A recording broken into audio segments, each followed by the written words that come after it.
I have been stationed on the Vorath Shelf platform for 11 years, which is nothing. The platform itself has been here for 412 years, which is also nothing. The beacon below us, the one that drew them in, the one that ended it, burned for 300,000 years before any living thing answered it. I think about that number every morning, when the sun clears the horizon and the light catches the upper array, and the whole structure gleams like something that was never meant to be beautiful, but became it anyway, the way cathedrals do, the way any object does when enough time and intention have been worked into its bones. 300,000 years.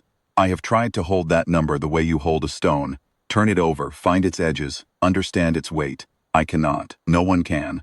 That is the point, I think. The Continuance Authority understood, when they designed the beacon and the platform and the whole layered architecture that surrounds them, that no human mind would ever genuinely feel 300,000 years the way you feel an afternoon or a decade. So they built systems that did not require you to feel it. They built systems that only required you to maintain them. Hand to hand, generation to generation, the way a relay team passes a torch. Not because any single runner can complete the race, but because the torch can. My name is Solon Adra.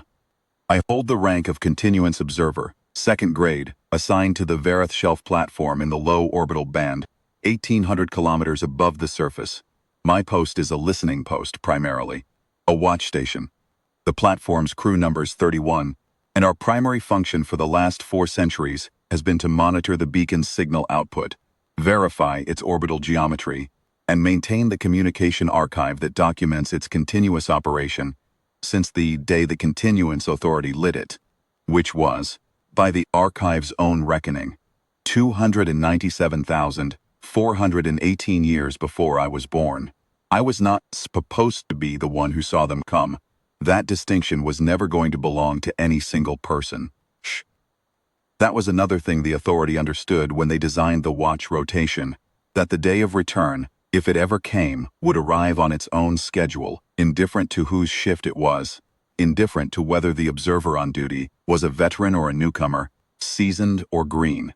It arrived on my shift because I happened to be seated at the primary array console at 0314 hours, station time, on the 14th day of the 8th month, in the year the archive calls 300,007. I was drinking cold tea and reviewing the signal logs from the previous 24 hours, which is exactly what I am required to do at 0314 hours every morning, and which is, in 11 years, almost never interesting. The beacon broadcasts on 17 frequencies simultaneously. In a pattern, the Authority's designers derived from the signal architecture of the Vorath Ascendancy's own approach recognition systems. A pattern that would read, to any Vorath sensor array, as a distress call from a surviving colony installation, not a weapon, not a trap, a beacon. A light in the dark saying, someone is here, someone is alive. Come to these coordinates. The Authority chose that signal pattern with great care, 300,000 years ago, because they knew, or believed they knew, and prepared as though they knew, that the Vorath would someday come back, and they knew what the Vorath would do when they heard a distress call from a surviving human colony. They would follow it in. The Authority called the beacon the Solon Array, which is not why I am named Solon. I am named for my grandmother, who was named for her grandmother, and the name goes back along my family's line further than our records are careful enough to trace. Whether some ancestor of mine, in some generation before the archive began, chose the name because of the array, or whether the name and the array arrived in parallel by coincidence, I do not know. I have thought about it. It does not matter. What matters is that when the signal anomaly appeared on my console at 0314 hours, I was a person named Solon sitting at the primary array of the Solon Array, and what I saw made me set down my tea with great deliberateness and say, quietly to no one in particular, there they are, not because I was certain. 'Cause 300,000 years of preparation had been making that sentence inevitable, and someone had to say it first. The anomaly was a reflection. The beacon's signal, broadcast outward in 17 simultaneous frequencies along the established approach corridor, turned a faint echo from a source, approximately 4.2 light hours out, in the direction of the outer system transit lane the Vorath had used.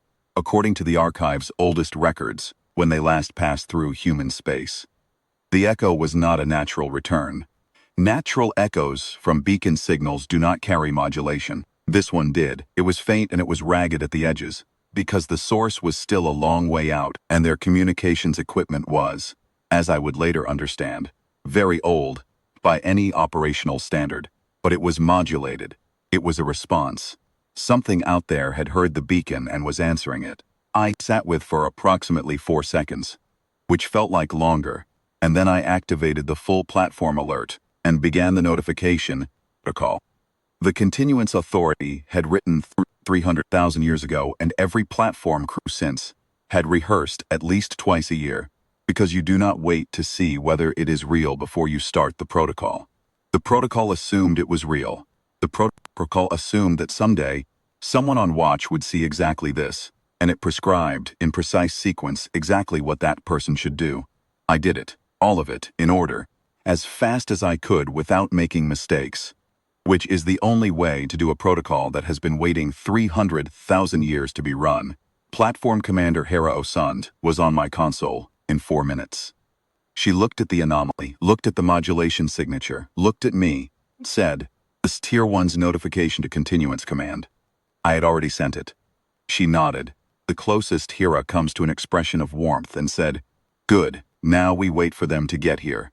And so we did. They were 2 light hours out when the first echo arrived. At the velocities the archive predicted for a Vorath approach transit. The Authority's oldest records, precise about Vorath, drive signatures and transit mechanics, derived from careful observation during the original contact era. They would reach the beacon's primary geometry in approximately 6 days. 6 days is a manageable wait when you have spent 11 years waiting already, and your platform has spent 4 centuries waiting before you, and the beacon has spent 300,000 years waiting before the platform. I sat my watch. I logged the echo returns as they came in, growing stronger and more frequent as the source closed the distance. Slept when my rotation required it. I ate. I ran my daily maintenance checks. I did all the things a continuance observer is required to do, because the protocol made no exception for the days when something was finally happening. On the second day, we got a clear enough signal to run spectral analysis on the drive emissions. The Continuance Command ran the same analysis from the surface and from 2 other monitoring stations in the approach corridor, and all 3 analyses turned the same within 6 hours of each other. Vorath Ascendancy propulsion signature. Not a near match, not a probable match. The Authority's spectral archive was precise enough, and the signature was clear enough that Command classified it as a confirmed match with a 99.4% confidence rating. I read that figure in the notification, and I sat with it the way I had sat with the original anomaly, and I thought, 99.4%. 300,000 years of waiting for 99.4%. I found, to my own surprise, that it was enough. More than enough. Certainty is for mathematics. The things that actually matter. The things that require patience and preparation, and the long, unwitnessed labor of generation after generation of people who would never personally see the result. Near certainty held by the right institutions is sufficient. The Continuance Authority had not prepared for 300,000 years because they were certain the Vorath would return. They had prepared because they believed the Vorath would return, and because they understood that belief of that kind. Sustained, structural, institutionalized belief, built into the architecture of platforms and beacons and protocols and archives and the unbroken chain of people who maintained them, was the most powerful force a civilization could direct toward a future it could not see. That is what 300,000 years of faith looks like when it is built correctly. On the 4th day, we received a directional hail from the approaching fleet. They had been transmitting it since the first day, as near as we could calculate, a looping message in a Vorath dialect the archive identified as close to a ceremonial register, formal and waitful, the kind of language a religious authority uses when it is addressing a supplicant or a conquered people. We had the translation within hours of receiving a clear enough signal. I will set it down here as the archive recorded it, because I think it matters to have the exact words. children of the Vorath inheritance. The Ascendancy hears your beacon. The Ascendancy acknowledges your survival. The Ascendancy is coming to receive you. Prepare your population records, your material inventories, and your compliance documentation. The Ascendancy arrives in its grace and its strength. Receive us with appropriate ceremony. Commander Osund read the translation at the morning briefing and was quiet for a moment. Then she said, "Compliance documentation." She said it the way you say a word you have not heard in a long time and are deciding what to feel about it. Then she said, "Pair the archive transmission package. We respond on their frequency, in their dialect, using the template in Protocol 7. Protocol 7 had been written 300,000 years ago, the same as everything else. It was a single message, brief and precise, designed to do two things simultaneously. Confirm to the approaching fleet that they were reading the beacon correctly, and should continue on their approach vector and begin the formal record.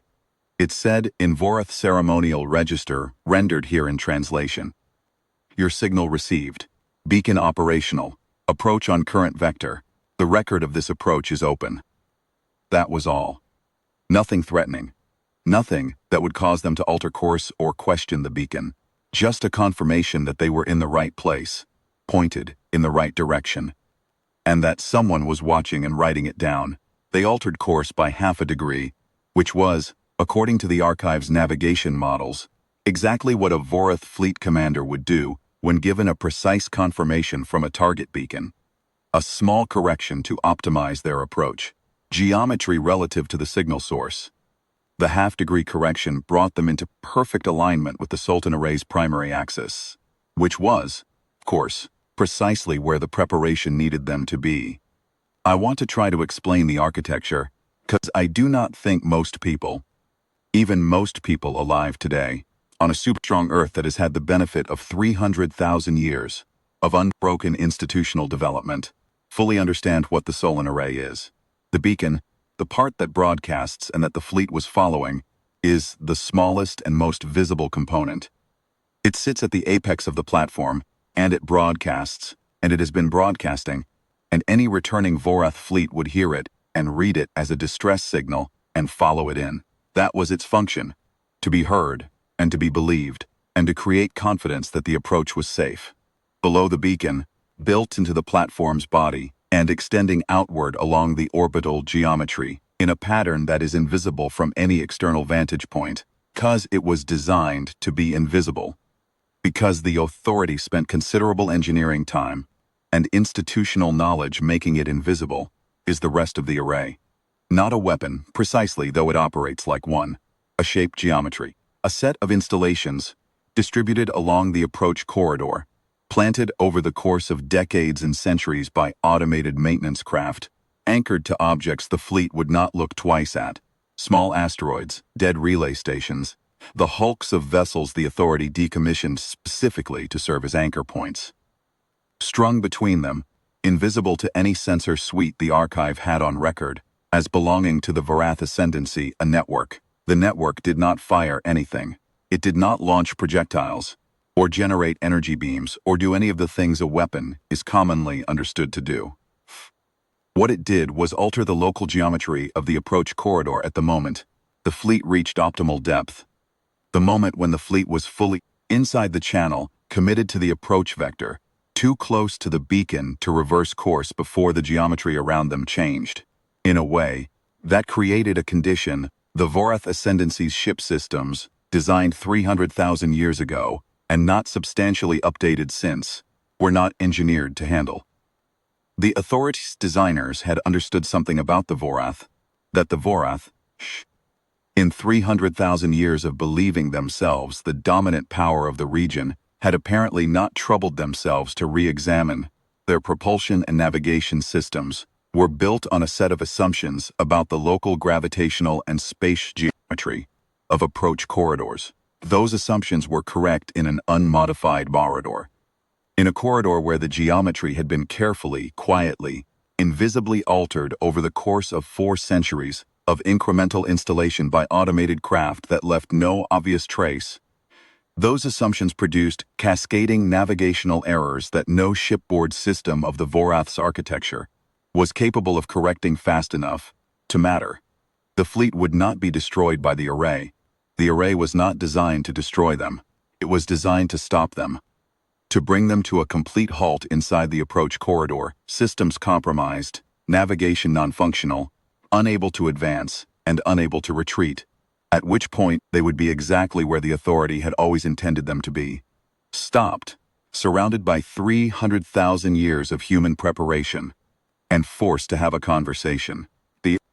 The Authority believed that any people capable of 300,000 years of patient preparation had earned the right to choose mercy. They built in the option. That was the part I found, when I first read the full archive in my second year on the platform, most remarkable about the Authority's design. They built in the option for mercy, for restraint, for the returning fleet to be stopped, not killed, and given the chance to understand what they were inside. I will record what I witnessed, because witnessing and recording is my function.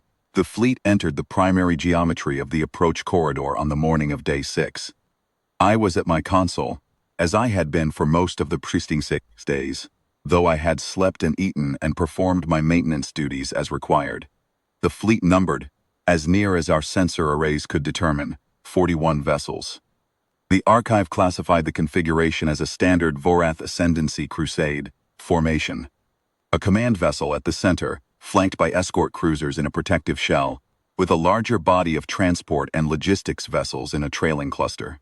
The command vessel was large, by modern human standards, modestly large, by the standards of 300,000 years ago. When it was presumably built or designed, it would have been formidable. It broadcast the Vorath ceremonial frequency, constantly and without pause, repeating the same message about arrival in grace and strength, the same instruction to prepare compliance documentation. At 0847 hours, fleet crossed the threshold the array's network identified as optimal depth. The geometry shifted. I did not see the shift, of course. No one on the platform did. It happened at distances and in dimensions that no human instrument aboard the platform was designed to directly observe. The platform's role was to monitor the fleet's response and maintain the communication link. What I saw was the fleet's behavior change. The formation lost coherence over the course of approximately 90 seconds. A gradual process, not an explosion, not a catastrophe, just a slow spreading of the vessels out of their prescribed positions as their navigation systems began receiving conflicting information about where they were and where the corridor's geometry suggested they should be. It looked, on my display, like a school of fish responding to a current it had not anticipated. A collective, subtle, disoriented redistribution. Each vessel trying to correct for something its instruments were telling it, unable to reconcile what the instruments said with what the other instruments said. At 9:21 hours, the fleet came to a halt. Not a sharp halt, not an emergency stop, a gradual deceleration that produced, over the course of 11 minutes, a condition of near-complete stillness inside the corridor geometry. 41 vessels hanging in the dark, 1,800 kilometers from the Solon array, inside a channel. They could no longer navigate forward or backward. Commander Osund was beside me. She watched the display for a long moment. Then she said, "Open the channel." I opened the channel on the Vorath ceremonial frequency. Commander Osund spoke in the Vorath dialect. She had been studying it from the archive, 6 years, since her appointment to the platform, and she spoke it well, carefully with the same formal register the fleet had used. She said, "Vorath Ascendancy fleet, your navigation systems have encountered an anomaly in the approach corridor geometry. You are not in danger. You are stopped. You will remain stopped until this conversation is complete. Please confirm receipt of this message." There was a silence of approximately 40 seconds, which were, given the signal delay at that distance, meant the fleet commander had responded almost immediately. The response came through in a voice that was deep and controlled and carried, even in translation, a quality I can only describe as the effort of a person who is accustomed to command and is currently working very hard not to let whatever they are feeling enter their voice. It said, "This is Sacred Fleet Commander Vorath Narath, Commanding the Ascendancy's 41st Crusade return, navigation systems have registered an anomaly we cannot account for. We are investigating. We do not recognize your authority to halt this fleet. Osen said, evenly. Sacred Fleet Commander, you are inside an installation. You entered it voluntarily, following a beacon your instruments, identified as a distress signal from a surviving human colony. The beacon is accurate. It is a surviving human installation. It is also the outermost layer of an approach architecture, built 300,000 years ago to receive you. You have been received. The installation is functioning as designed. Please confirm receipt. Another 40-second silence. When the commander spoke again, the control in his voice was the same. Something else had entered it. A quality I will not call fear, because fear is not the right word for what it sounded like. It sounded like the beginning of a very large realization, arriving at a very careful mind. You are claiming that this corridor anomaly was constructed, that it is not a natural phenomenon. Yes, Asan said. Construction of the corridor geometry took 412 years. It began when the Solon Array platform was established. The platform was built 300,000 years after the Vorath Ascendancy's last passage through this system. We have been waiting for you to return. We are glad you followed the beacon in. 40 seconds. What is the nature of this installation? It is a record, Osen said, and a demonstration. The record documents 300,000 years of human preparation for your return. The demonstration is what you are currently experiencing. The corridor geometry that stopped your fleet. We are inviting you to understand both before you make any decisions. The silence after that one was longer. I counted approximately 2 full minutes before the commander responded, which, given the signal delay, meant he had gone quiet for over a minute on his end before speaking. When he did speak, the control in his voice was intact, and the realization was still arriving, and alongside it was something else. Something I am going to try to name accurately, because it matters to get it right. It sounded like the beginning of belief. Not belief in us particularly, or belief in what Osen had told him, though that was part of it. Belief in the scale of what he was inside.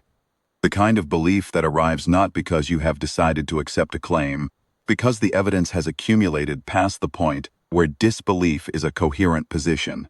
He said, 300,000 years ago, the Ascendancy passed through this system. Our records of that passage are complete. Yes, Osen said. Our records of that passage are also complete. We have maintained them without interruption. Another long silence. Your records of that passage, he said. 300,000 years of records. And more, Osun said. We have records of the passage before that one, and the one before that. The archive goes back further than 300,000 years. We have been here a long time, Sacred Fleet Commander, and we have not forgotten any of it. I want to record what happened next with precision, because I was watching the fleet's formation on my display throughout this exchange, and I noticed a change that I could not immediately interpret.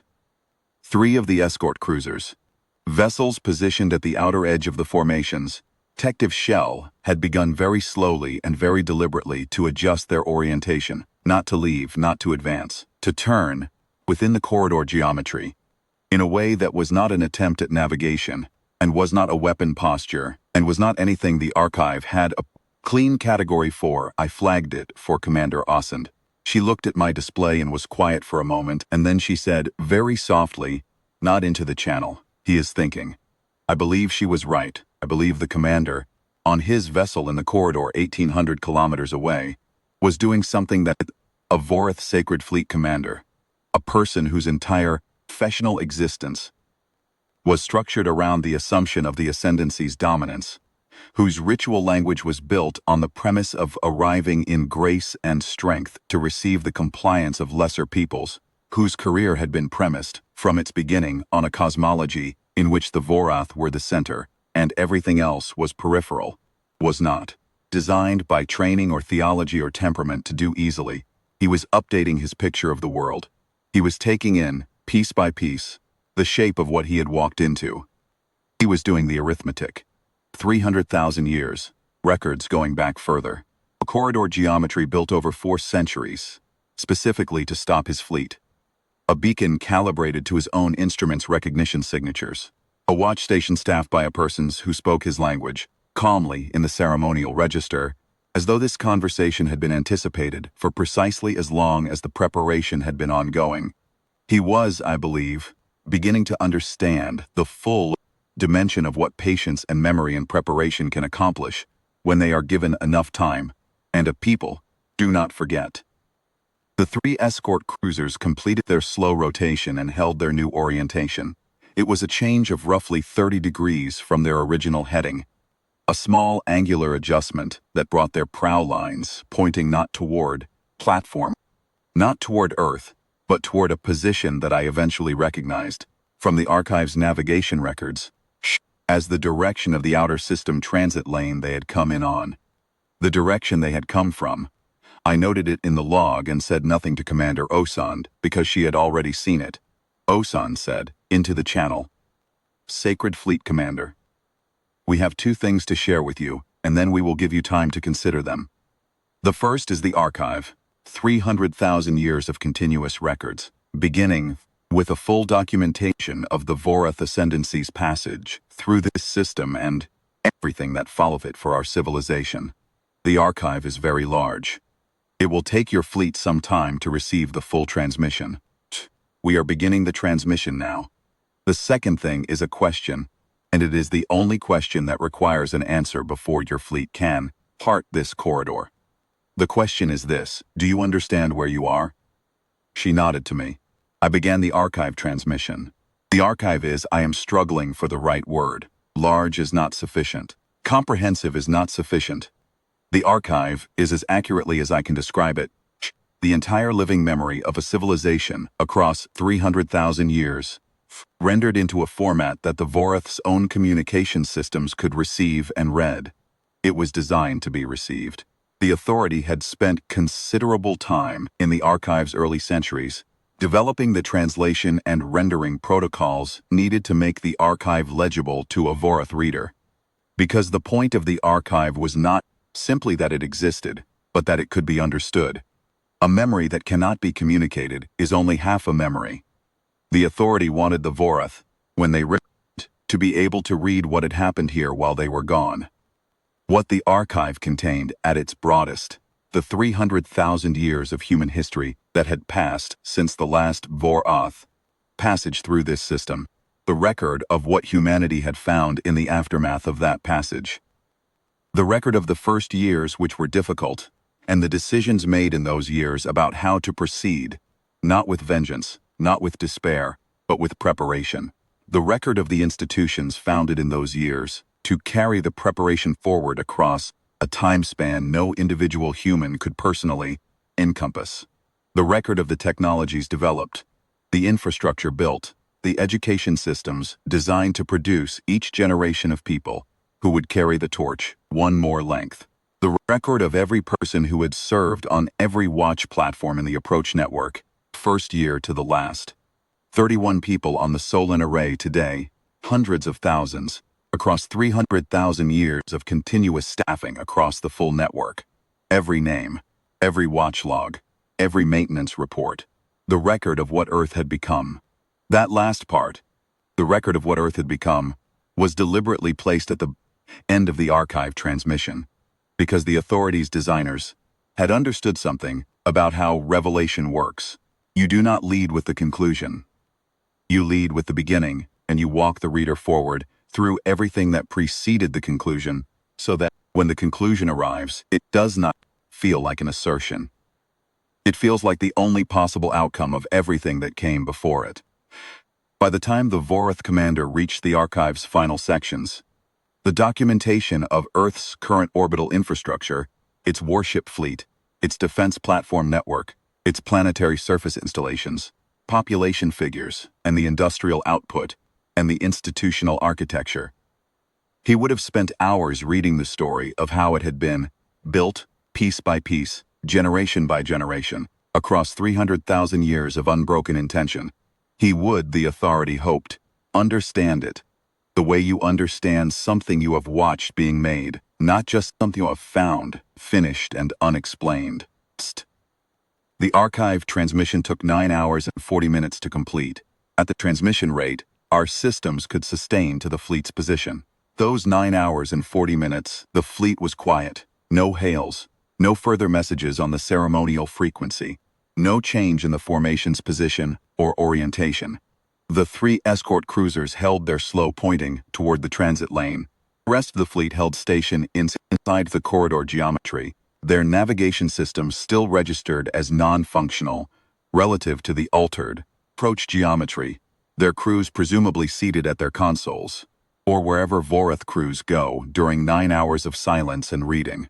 Commander Ascend spent much of that time in the platform's archive room, reviewing sections of the transmission in parallel with the fleet's receipt of it. I held the watch. I logged the transmission progress. I refilled my tea.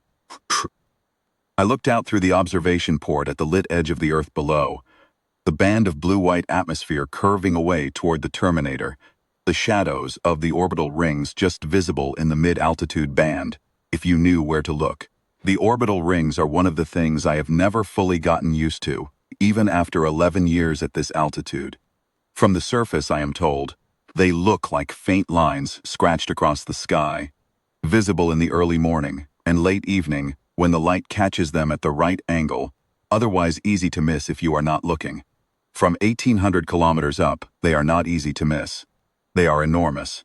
The inner ring, the oldest one, was completed roughly 8,000 years ago, and has been continuously maintained and expanded since. The outer ring, the newest, was finished approximately 300 years before I was born, and it is wide enough at its thickest point that the platform I stand on could fit inside one of its structural bays with room left over.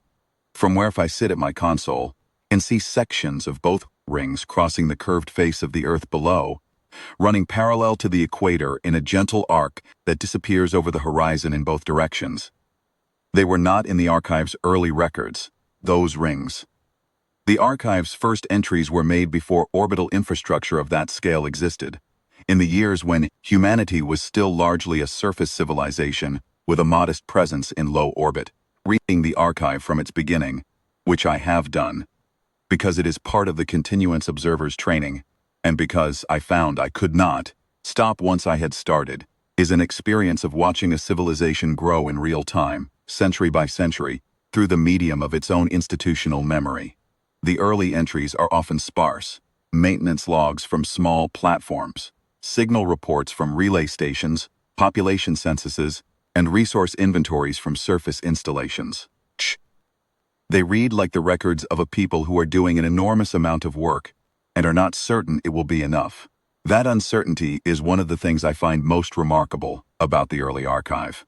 The Authority's founders were not certain the Vorath would return. They could not be. They believed it. They believed it strongly enough to found institutions and allocate resources and establish protocols that would outlast them by orders of magnitude. But they did not have proof, and they never pretended to have proof. The early archive's administrative records are full of debates about whether the preparation was proportionate, whether the resources devoted to the watch network and the beacon and the corridor geometry were justified by a threat that might never materialize. There were, in those early centuries, reasonable and serious people who argued that the preparation was a form of institutional obsession, that the Vorath had passed through once in living memory and might never pass through again, and that the energy spent on preparing for their return would be better directed toward other priorities. The Authority answered those arguments. Every time they arose the same way: we do not know. We cannot know. We know only what they have done before and what they are capable of. We know that the record of what happened here 300,000 years ago is real, and we know that if they return and find us unprepared, record will not protect us. Preparation is the only answer to an uncertainty of this magnitude. We prepare, or we do not. There is no third option. The Authority won those arguments, not because it had superior evidence, because it made a stronger case for what an institution owes to the future, which is not certainty, but care. The preparation continued. The archive continued. The watch continued. And in every generation for 300,000 years, there were people who sat at consoles on platforms like this one and performed their maintenance checks and logged their reports and handed the watch forward. Because the institution had made the case well enough that each generation understood. This is what we owe to the people who will come after us. Not a guarantee. Just the preparation, just the care. I thought about what the Vorath commander was reading. I tried to imagine reading 300,000 years of someone else's history and understanding, partway through, that the history was not a story of victims, that it was a story of preparation, that the people in the archive, the billions of people across 300,000 years of quiet, documented, unbroken effort, had not been waiting to be rescued. They had been preparing to receive him. I tried to imagine the moment in the archive when that understanding arrived, the precise entry or the precise section where the character of the document changed in the reader's perception from a survival record to a preparation record. I thought it was probably not a single moment. I thought it was probably gradual, the way all large realizations are. A slow accumulation of evidence that only becomes unmistakable when you are already well inside it. When you look back at where you started and understand that the understanding has been building since the beginning, and that you have simply now reached the point where you cannot pretend it has not. The early archive entries were a survival record. The entries from the Middle Centuries, when the institutions had found their footing and the infrastructure had begun to reach beyond the atmosphere, in earnest, were something more complex, a survival record that was also clearly a preparation record. The two things, existing simultaneously, in the same documents each generation, carrying both the memory of what had been done and the intention of would be done if the time came. And the late archive entries, the most recent centuries, the entries from platforms like this one, observers like me, were unambiguously a preparation record. The survival was so complete, and the preparation so thorough, and the infrastructure so vast, that the question of survival had been settled for a very long time. What the late entries documented was readiness, I thought. He is reading readiness. He has been reading it for hours. He is inside the documentation of a people who decided what they would do when he came and then spent 300,000 years making sure they were capable of doing it. I thought about my grandmother and her grandmother and the line of names running back further than our family's records are careful enough to trace, and whether any of them had stood a watch on this platform or a platform like it and had looked out at the same band of atmosphere and thought about the same number, 300,000 years. At 2,314 hours, the fleet's ceremonial frequency reopened. The commander's voice, when it came, was not the voice of the beginning of the conversation. It was quieter, still controlled. He was a fleet commander of a religious military order, and control was apparently structural to the role. But the quality of the control had changed. At the beginning, the control had been the effort of a confident person managing unexpected information. At 2,314 hours, the control was something else. It was the effort of a person who had arrived at a very different understanding of where he was, and was now working to conduct himself, in the face of that understanding, with dignity. He said, "We have received the archive. We have read it in summary. Our scholars are preparing a full analysis that will take additional time. I am speaking before that analysis is complete because I believe waiting for its completion is not appropriate to this moment." Paused. The signal delay added its 40 seconds. "I have 300,000 years of your history in my fleet's archive now. I have read the record of what the Vorath Ascendancy's passage through this system, 300,000 years ago, set in motion for your people. I have read the record of the years that followed, and the decision your ancestors made. I have read the record of the institutions founded to carry the preparation forward. I have read the names." Another pause. "I would not have believed, he said, that any people could maintain a continuous institutional memory across 300,000 years. I would have said it was not possible, The Vorath Ascendancy's own institutional records do not go back 300,000 years without substantial gaps. I would have called it a fantasy, the kind of claim a conquered people makes to dignify their survival with a larger story. I noted that he used the past tense. I noted it carefully, because it mattered. I do not call it that now. Shh, he said. I have read the names. I have read the maintenance logs. I have read the generation-by-generation records of this platform's staffing.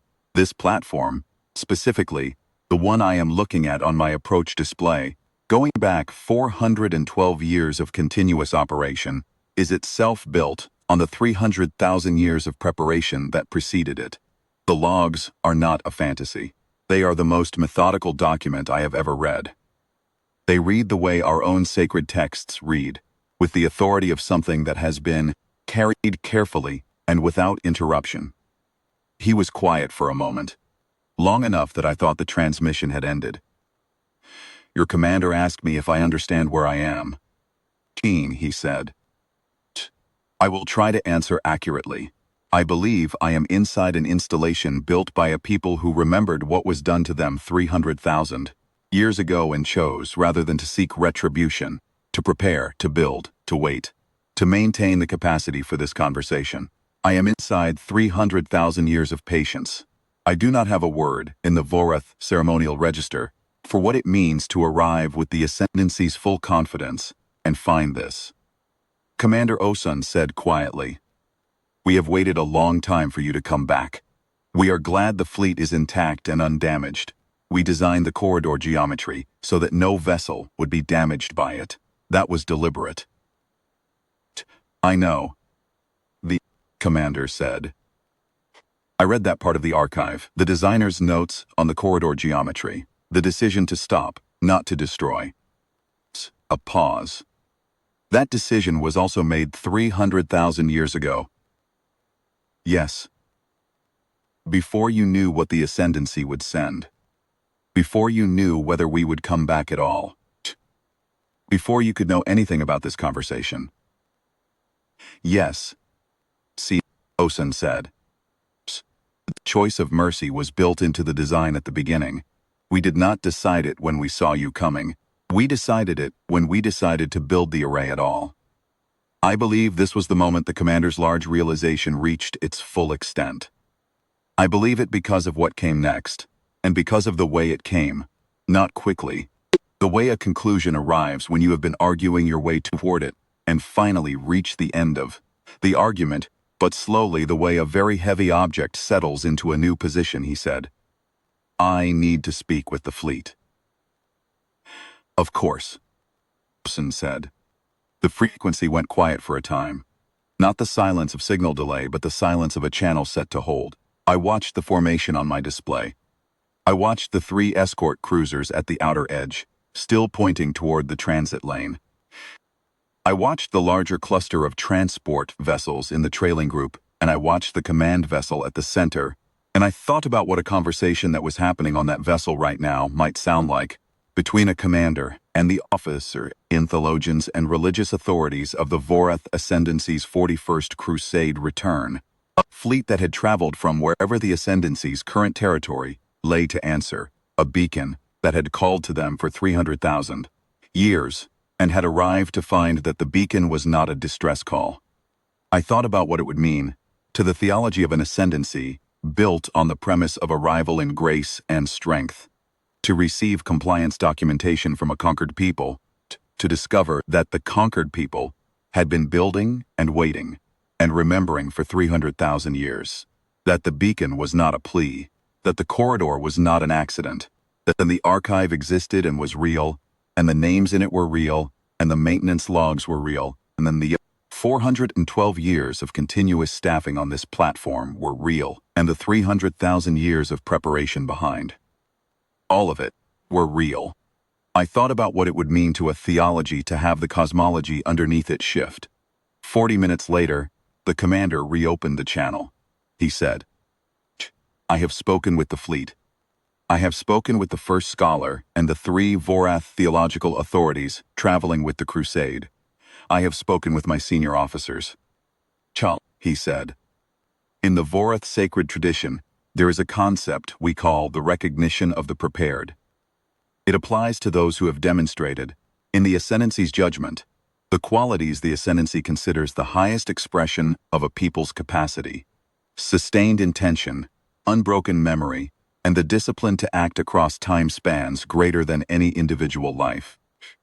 In the 300,000 years of the Ascendancy's recorded history, the recognition has been formally granted 11 times. All 11 instances involved Vorath who demonstrated these qualities. Tiri, he said, to submit a formal request to the Ascendancy. From this position, in this corridor, having received this archive, that the recognition be extended to humanity. I cannot grant it myself, I can only petition, but I intend to make the petition, and I intend to transmit the full archive to the Ascendancy alongside it, so that the petition is supported by everything we received today.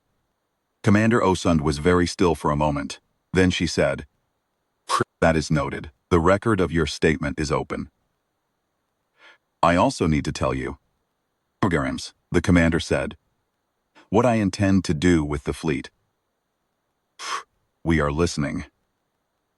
The Vorath Ascendancy's 41st Crusade return was launched under a specific religious and legal mandate: turn to the Ascendancy's former passage routes and verify the status of installations and populations encountered during previous passages.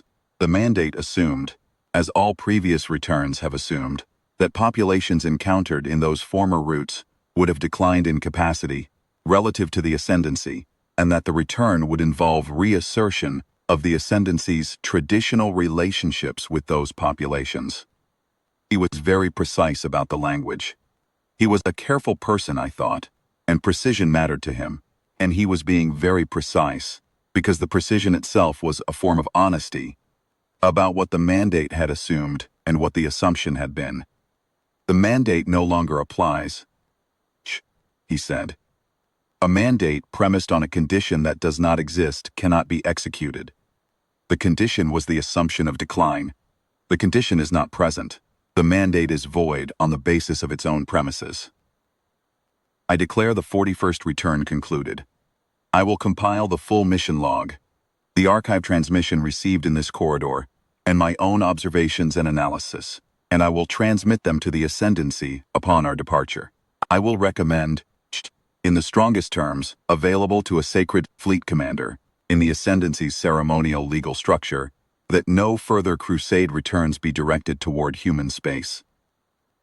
I will also recommend that someone in the Ascendancy read the archive very carefully, from beginning to end, and that they read the designer's notes on the corridor geometry, specifically the section on the decision to stop rather than to destroy, and that, consider what it means, that the people who built this prepared a mercy for us 300,000 years before we arrived.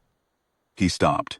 Osen said, "Corridor geometry will release your fleet when you are ready to depart.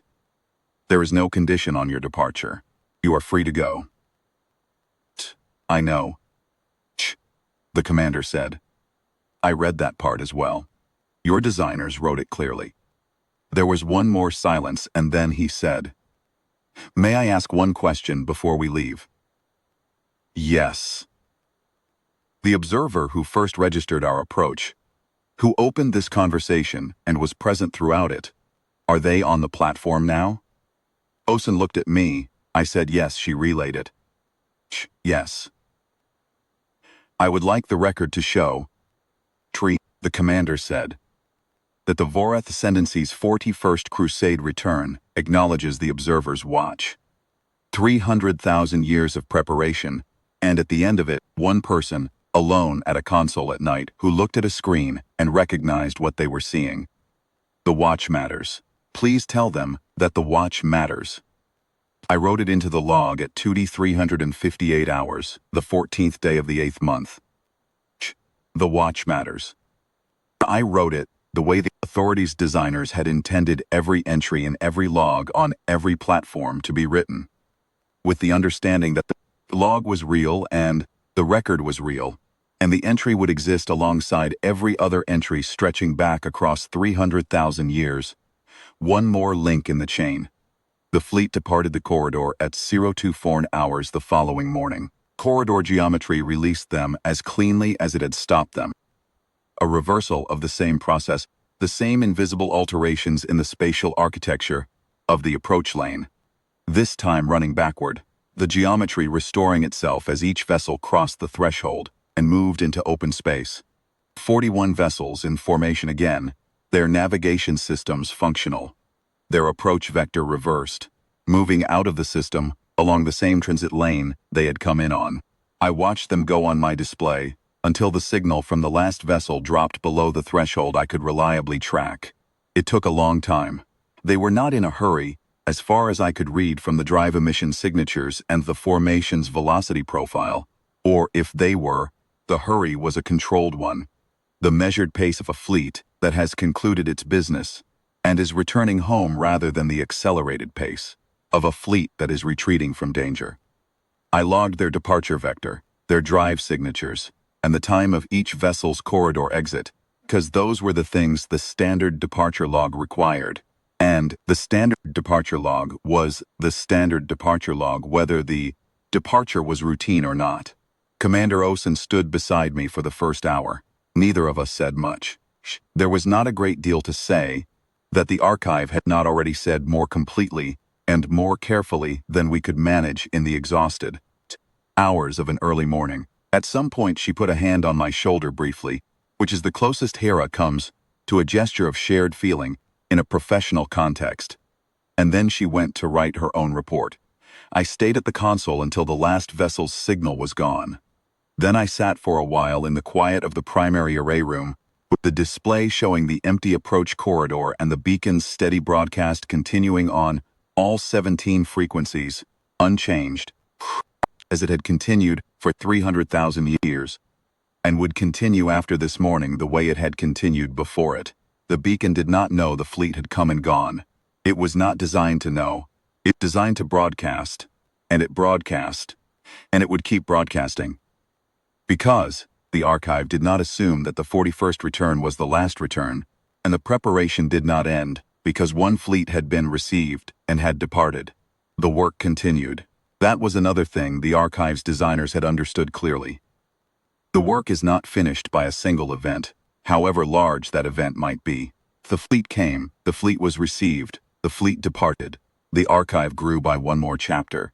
The platform crew submitted their reports and logged the departure, ANSYS, and reset the watch rotation, and began the next cycle of maintenance checks and signal monitoring. Because the job was the job, and the job did not end. At 0614 hours, I submitted my watch report to Continuance Command. I documented the approach, the halt, the archive transmission, the conversation, the departure. I documented it the way every observer on every platform in the approach network had documented every event of their watch, across 300,000 years of continuous record, factually, completely in the standard format, with precise timestamps and no embellishment. The record was the record. It did not need me to make it larger than it was. What it was already large enough. I have been asked, in the months since that night, what it felt like to be the one who saw them come. I have been asked by journalists, historians, and by Continuance Command's own after-action analysts, and by members of my own family, and I have tried each time to answer honestly, because I think the honest answer is more interesting than the dramatic one. What it felt like, in the moment, was not triumph. It did not feel the way I would have imagined, in the years before, that it would feel. Like the culmination of something, like a door finally opening after a very long time. It felt like being present at the moment a very large, very careful machine performed exactly the function it had been built to perform.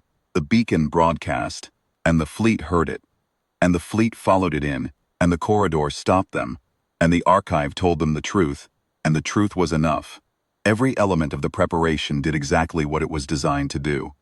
The machine ran. What I felt, watching the machine run, was something closer to awe than triumph. Not awe at myself, or at Commander Sasund, or at the platform crew, or at any of the living people who were present that night. Away at the chain, at the 300,000 years of people who each did their part, who maintained the beacon and the watch stations, and updated the archive and trained the next generation to do the same, without knowing whether the fleet ever come, without certainty that the preparation would ever be tested, with only the sustained belief of an institution that had decided, 300,000 years ago, that preparing for a return that might never come was more worthy of their civilization's energy than anything else they could spend it on. That is what 300,000 years of faith looks like. Not a moment, not a gesture, not a single act of courage or genius or sacrifice, a chain, an institution, an unbroken record of ordinary people doing their assigned work, on schedule, without fanfare, in the understanding that the work mattered even if they would personally never see it matter. I am Solon Adra. I am a continuance observer, 2nd grade, assigned to the Vorath shelf platform. I have been stationed here for 11 years, which is nothing. For 11 years, I sat my watch and ran my maintenance checks and logged my reports and did all the things a continuance observer is required to do, because the protocol made no exception for the days when nothing was happening. On the 14th day of the 8th month, something happened. I was ready, because 300,000 years of preparation had made me ready. And all I had to do was my job. All any of us ever had to do was our job. That is what the watch teaches, in the end, if you hold it long enough. Not that you will be the one who matters. Not that your individual tenure will be the one that the history books single out, but that the watch matters. That the job of being present, attentive and prepared, on the morning that turns out to be different from all the other mornings, is enough. Is everything. Is the whole point. The commander said so himself. The watch matters. I wrote it into the log, and the log joined every other entry in the archive, and the archive went on, because it was designed to go on. Because the Continuance Authority, 300,000 years ago, understood that the job does not end when the fleet departs. The job ends when you are no longer here to do it, and then you hand it to the next person, and they do it, they hand it forward, and the chain continues. I will hold my watch for as long as I am assigned to it. Then I will hand it forward. That is all. That is everything. That is what 300,000 years looks like from the inside. Not a monument, not a revelation, not a single day of vindication. Just the next person, sitting down at the console, filling the tea, and beginning the morning log. Because the record is real. Because the watch matters. Because we have not forgotten, and we will not.